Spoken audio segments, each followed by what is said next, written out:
How to change the frequency band of your Wi-Fi from 2.4 to 5 GHz. Hello everyone, welcome back to our channel, and today we are back again with a new video. So without any delay, let's get into it. For that, firstly go to your start menu and search for command prompt. Once this open, simply type the code at the top. NetSH plan slow diverse. Here you can simply see the band frequency of your Wi-Fi. Then after, again go to start menu and search for device manager. Now in device manager application, double click on the network adapter.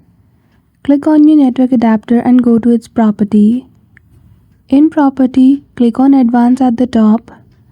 In property, go to preferred band.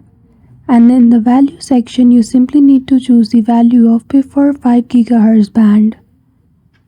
And that's it. I hope you found this video helpful. If you did, don't forget to give it a thumbs up and subscribe to our channel for such tutorial. Thank you for watching till the end.